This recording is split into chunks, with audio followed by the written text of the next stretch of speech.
The ceasefire between Israel and Hamas in Gaza is hanging by a thread, more fragile than ever. To give you an idea, just a few hours before recording this video, Hamas carried out a new attack on Israeli army positions deployed in Rafah, an area that, according to the peace agreement, is under Israeli control. The result? One IDF reservist soldier killed and a forceful and automatic response from Netanyahu. Take a look. IDF strikes said to kill at least 30 in Gaza, as Israel vows Hamas will pay for violations. And that's not all. In the last few hours, images allegedly recorded by an Israeli drone have appeared, showing that the Palestinian group is deliberately delaying the handover of the bodies of the deceased hostages. In these images, we can see how members allegedly belonging to Hamas reposition the body of a supposed hostage and bury it again, before calling the Red Cross to pass it off as a newly found hostage. All of this is allegedly to continue delaying the handover of the bodies, which is one of the key parts of the first phase of the peace plan. So the question is, why on earth are they doing this? Why do this sort of thing? Well, one of the reasons is surely to delay the start of the second phase of the agreement, which requires the group to disarm for as long as possible. As we told you in a recent video here on VisualPolitik, Hamas is currently waging a kind of civil war against rival groups and clans in Gaza in order to consolidate its power. By the way, it is also gradually regaining control over certain neighborhoods and areas of the Strip, with the deployment of thousands of troops and armed police officers. And all of this is happening while Hamas says it is unable to return the bodies due to a lack of technical means, even though the images seem to show something very different. Hamas claims it can't return remaining hostages' bodies without equipment to clear rubble. The result is that, right now, everything is up in the air, and we'll see.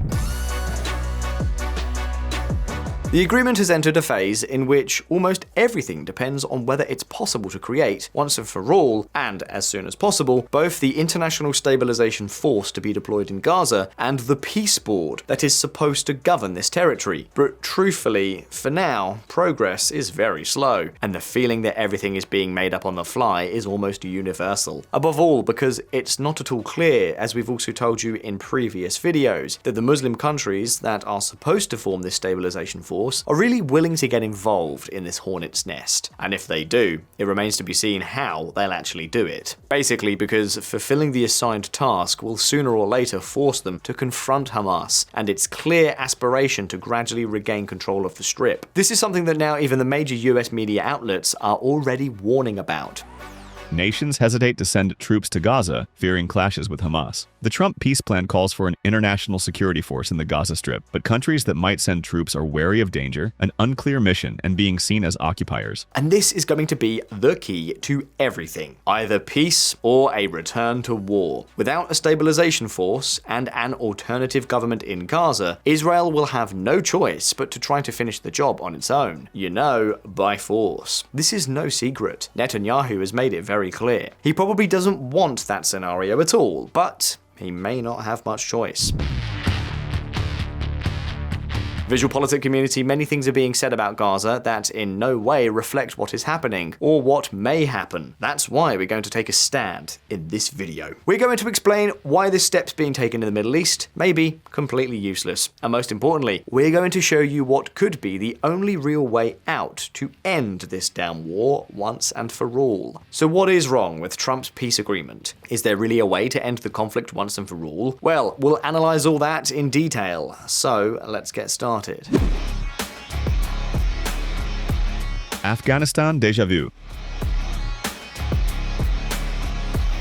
Let's travel back to 2001 for a moment. That year, the world had its eyes on the dusty land of Afghanistan. US troops had just landed, with a goal that sounded almost heroic: to eliminate the Taliban, free Kabul from terrorism, and rebuild a country from scratch. It was a kind of grand crusade against 21st century terrorism, but also a disaster waiting to happen. On paper, it all seemed easy. Uncle Sam's plan went something like this. The bad guys are the Taliban. We're the good guys. We'll go in, stabilize the country, set up a local army, hold elections, establish democracy, and then we'll be on our way. But what can I say? The reality was a completely different story. Specifically, a horror movie. The Taliban didn't disappear, they just changed their clothes.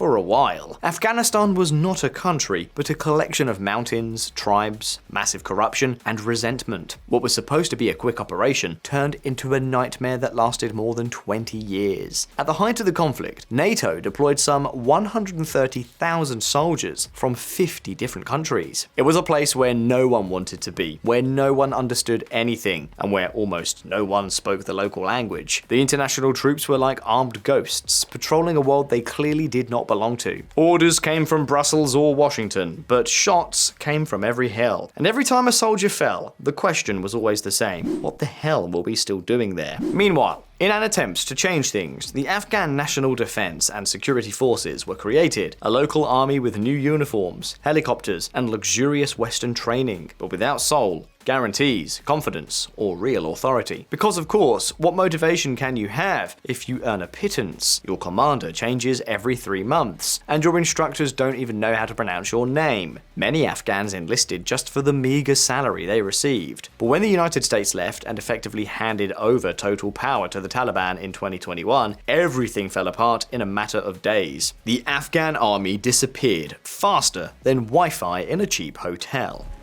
Afghanistan after 3 years of Taliban rule. Women silenced and oppressed as ISIS and Al-Qaeda regroup. Now, you may be wondering, what does Afghanistan have to do with Gaza? Well, the problem back then was not just military, it was political, psychological, and cultural. Afghanistan never believed that army was theirs. It was the American army. At the same time, apart from the United States, the United Kingdom, and a few other countries, the coalition soldiers never fully risked their lives. They never got completely involved. They had impossible rules of engagement, contradictory orders, and their governments were afraid, very afraid, that any mistake would become a scandal or cause casualties in a country they didn't really care about at all, and where changing things seemed impossible. The result, when the Americans got tired, Kabul fell in a matter of days. 20 years, $2 billion spent, and thousands of lives lost to return right back at the starting point. A starting point identical to the one we find in Gaza right now. We did not successfully build the Iraqi and Afghan forces as institutions. We failed to establish the necessary infrastructure that dealt effectively with military education, training, pay systems, career progression, personnel, accountability, all the things that make a professional security force. The fact is that when we hear talk of an international peacekeeping force for Gaza, what does it sound like to us? Exactly. It sounds too much like a 2.0 version of that same mistake. Because it's true, at first glance, it may seem coherent. Send international troops into the field to maintain order, with these troops coming mainly from Arab or Muslim countries, and use this deployment to rebuild the Strip, guarantee a ceasefire, and facilitate a political transition that will lead to a definitive peace. Nice, right? Well, think again. Would Qatar, Egypt, the United Arab Emirates, or Saudi Arabia be willing to engage in armed conflict with Hamas and other fundamentalist groups if necessary? Who is going to accept being the target of a group that is making clear its intention to gradually reorganize itself? Are they willing to endure attacks and casualties? Could these Muslim governments even risk seeing new waves of radicalism surge, while many mosques begin to say, "Our soldiers are attacking our Muslim brothers to defend Jews"? The truth? The outcome would most likely be very similar to Afghanistan. Foreign soldiers who don't know exactly what they're doing there, trying not to openly confront terrorist groups in a strip of land that doesn't really concern them, and to top it all off, with the entire population of their countries against them. Just imagine the headlines: Saudi or Jordanian soldiers fight Palestinians in Gaza. It would be the perfect breeding ground for an explosion. It would be like telling their social bases that their leaders have taken Israel's side, while they, the people, are waving the Palestinian flag. That's why we very much doubt that any of these governments would dare to do so. Because it's one thing to condemn Hamas at a press conference, and quite another to send their troops to guarantee Israel's security. A mission that, if they really want to fulfill it, means fighting. And besides, why would they do it? What do Egypt, Saudi Arabia, or the UAE have to gain by getting themselves into such a hornet's nest? Nothing. They gain nothing, neither economically, politically, nor symbolically. They would only lose legitimacy in the eyes of their own people, and probably many soldiers' lives as well. In fact, we're not the ones saying this. Just take the Saudis, because they are very clear about it. A resistance that has caused a catastrophe even worse than the Nakba. It is absolutely evident that Hamas will sabotage any force, Palestinian, Arab, or international, that attempts to restore order in the Strip. As long as serious measures are not taken to eliminate Hamas's influence and control over Gaza, there is no possibility of rehabilitation or reconstruction. VisualPolitik community, an Arab army leading the security of the supposed new Gaza is like a blue dromedary. Even if they were deployed, they would most likely be like ghosts when it came down to it. They would perhaps organize food distribution, carry out some light checks, and little else. This is an absolutely real risk. And clearly the United States has no interest in getting back into the Middle East arena after the trauma of Iraq or Afghanistan. The main problem with Trump's plan, from phase 2 onwards, is that it copies a model that has already failed. International forces, reconstruction, external supervision, and perhaps even future elections in a place almost as radicalized and politically toxic as Afghanistan. And that's not all. In Kabul, the Western-backed government never managed to get the people to see it as their own. It was the American government. In Iraq, it was much the same story. And in Gaza, the peace board, chaired by Donald Trump or some other white man, will have exactly the same problem. For most Gazans, it will probably become an imposed and illegitimate government directly influenced by Israel. When there is a problem, we already know who will take the blame. Now, and this is where the key to everything comes in. What if there were another way to do it? Would a different solution be possible to fix these problems with the agreement? Well, it's complicated, we won't deny it, but we think that something much better could be done than simply suggesting that Egyptians, Indonesians, or Jordanians kill themselves over Hamas. Want to know what we're talking about? Well, we're about to tell you. The solution was always at home. The Gaza Strip is a territory barely 41 kilometers long, less than 10 kilometers wide, and home to more than 2 million people crammed among ruins. A territory that is neither a country nor a colony, and where every street bears a wound and 100 stories of resentment. Does anyone really believe that peace will come with a bunch of blue helmets and diplomats with briefcases? Frankly, we think it's complex. You see, the most likely scenario is that peace in Gaza can only come from Gaza itself. It's not enough to send funds, mediators, and troops to calm things down. Because if Afghanistan, Iraq, and any other occupied country has taught us anything, it's that no one truly defends what they do not feel is theirs. Therefore, the only way to break this cycle is for the Gazans themselves, not the Israelis, not the Europeans, not even the Arabs, to take control of their security and confront Hamas directly.